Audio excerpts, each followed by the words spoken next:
আসসালামু আলাইকুম। আশা করি সবাই ভালো আছেন। আজ আমরা তৈরি করব লাচ্ছা সেমাই। প্রথমে ময়দাটা ভালো মতো চেলে নিব। চেলে নিয়ে এরপরে ময়ান করে নিব।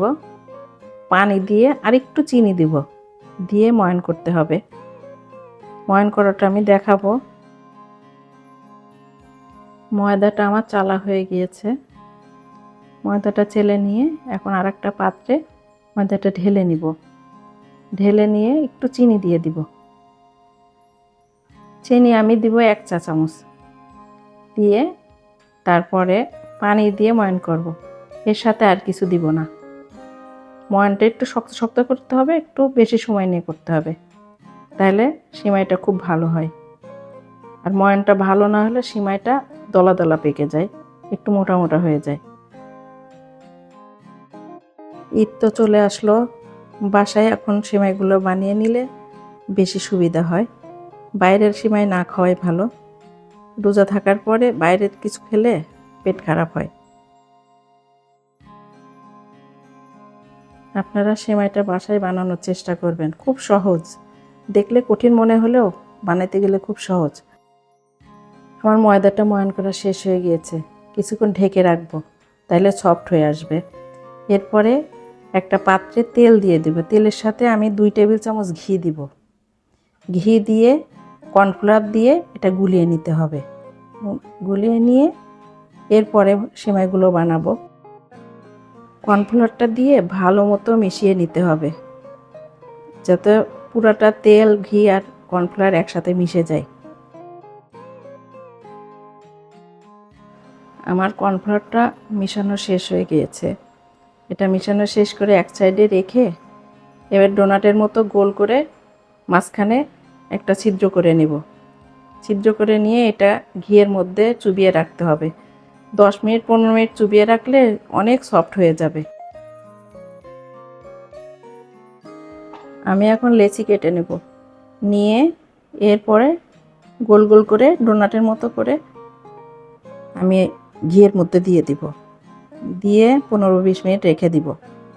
রেখে তারপরে বানানো শুরু করব, সেটা আপনাদের দেখাবো।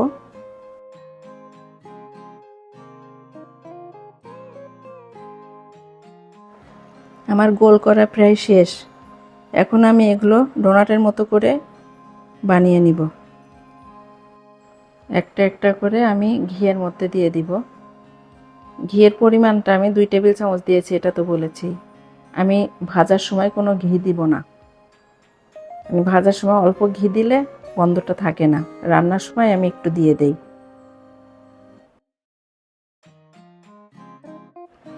চামচ দিয়ে দিয়ে এইভাবে এগুলো ভিজিয়ে দিতে হবে।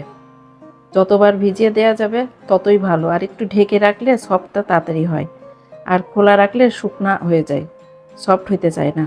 এই জন্য একটু ঢেকে রাখতে হবে, তাহলে সফটটা খুব দ্রুত হয়ে যাবে, বেশি ওয়েট করা লাগবে না। আমার ময়দাটা সফট হয়ে গিয়েছে, এখন আমি বানাচ্ছি, আপনারা দেখতে থাকেন।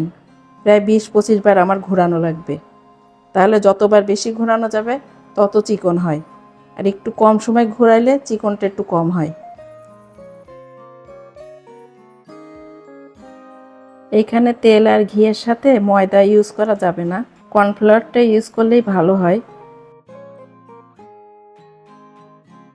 আর দেখেন আমার সাথে আমার পাহারাদার বসে আছে, সব সময় আমার পাশেই থাকবে। আমি যতক্ষণ কাজ করব আমার সাথেই সে থাকে। আর এই দেখেন আমি ঘোরাচ্ছি, কয়েকবার ঘোরানো হয়েছে। আমার তো অনেকবার ঘোরানো লাগে, অনেকের নাকি 20 বার ঘোরাইলে 15 বার ঘোরাইলে হয়ে যায়। আমার হয় না, আমি দেখি 20-25 বার 30 বারও ঘোরানো লাগে। যত বেশি ঘোরাই ততই চিকন হয়। চিকন হলে আমার কাছে সিমাইটা ভালো লাগে, একটু মোটা মোটা থাকলে ভালো লাগে না। অনেকে আবার মোটা মোটা পছন্দ করে, আমার আবার চিকনটা ভালো লাগে। আপনারা যারা যারা যেভাবে খান তারা সেভাবেই বানাবেন, আমার চিকন ভালো লাগে। দেখেন আমার সিমাইটা অনেকখানি হয়ে আসছে, অনেকখানি চিকন হয়ে গিয়েছে। আরও কয়েকবার ঘোরাবো, ঘুরিয়ে এরপরে ভাজার সময় দেখাবো। আর আপনারা বাসায় এভাবে বানিয়ে খেয়ে দেখবেন, ভালো লাগে। আমি বাসায় সবসময় বানিয়ে রাখি। আমার বাসায় কেনার সিমাইটা আনা হয় না, লাচ্চা সিমাইটা আমি বাসায়ই বানাই। আর আমার ছেলে মেয়ে বাসারটাই পছন্দ করে, এজন্য আমি বাসায় বানাই। আপনারাও এভাবে বাসায় বানাবেন, অবশ্যই বানিয়ে খেয়ে আমাকে জানাবেন কেমন হয়েছে। চেষ্টা করলেই পারা যায়, কোনো কিছু সাধ্যের বাইরে না, চেষ্টা করলে সবই পারা যায়। আমরা অনেকে চেষ্টা করি না, হাল ছেড়ে দেই।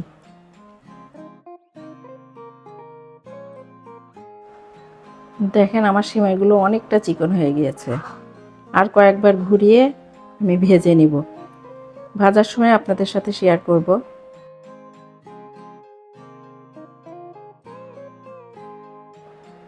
আমার সিমাই বানানো আপনাদের কাছে কেমন লেগেছে অবশ্যই কমেন্ট করে আমাকে জানাবেন। আর আমার ভিডিও যদি আপনাদের কাছে ভালো লাগে অবশ্যই আমাকে কমেন্ট করবেন, ভালো খারাপ যেটাই হোক আমাকে কমেন্ট করে জানাবেন। আর আপনারা আমার সাথে থাকবেন।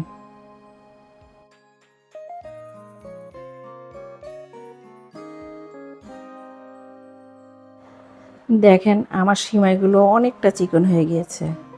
ভাজার সময় বেশি বোঝা যায় কতটা চিকন হয়েছে।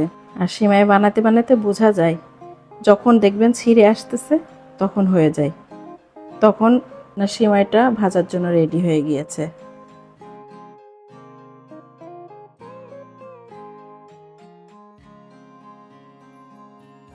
এখন আমার সিমাইটা বানানো পুরাটাই শেষ হয়ে গিয়েছে। এখন প্যানে তেল দিয়ে দিব, তেলটা গরম হলে তারপরে আমি সিমাই দিয়ে দিব। সিমাই দিয়াটা আপনাদের দেখাবো।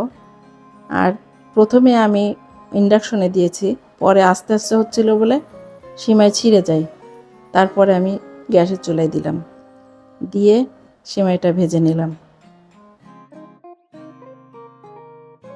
আমি আগেও অনেকগুলো সিমাই বানিয়ে রেখেছি, সেগুলো আপনাদের সাথে শেয়ার করিনি, এটা শেয়ার করলাম। এটা ভাজা শেষ হয়ে গিয়েছে, এবার যেটা দিব এটা দেখাবো। এখন আমি ওটা তুলে নিলাম, তুলে নিয়ে আরেকটা দিয়ে দেব। একটা পিরিচের উপর করে একটু চ্যাপটা করে রুটির মতো করে তারপরে দিয়ে দিতে হয়। তারপরে সিমাইটা আস্তে আস্তে কাঁটা চামচ দিয়ে নাড়াচাড়া করলে সুন্দর হয়ে যায়। ইন্ডাকশনে আমার হচ্ছিল না, এখন দেখেন কত সুন্দর হয়। প্রথমটা আমার ছিঁড়া ছেঁড়া হয়ে গিয়েছে, এই সিমাইটা অনেক সুন্দর হয়েছে। ইন্ডাকশনে সহজে হতে চায় না, আপনার গ্যাসের চুলাতে এইসব কাজ করাই ভালো।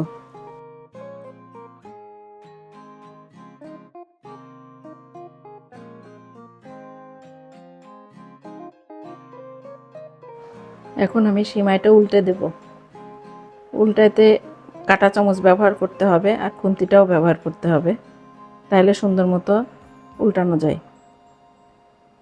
আর উল্টে দিয়েও কাঁটা চামচ দিয়ে একটু কাটা কাটা করে নিতে হবে, যাতে একসাথে আটকে না যায়। এখন আমি তুলে নিয়ে আরেকটা দিয়ে দিব। আর আমি সিমাইগুলো একটু কড়া ভাজা করেছি, হালকা ভাজা করে না। আগেরগুলো হালকা ভাজা আছে তো এই জন্য এগুলো কড়া ভাজা করলাম।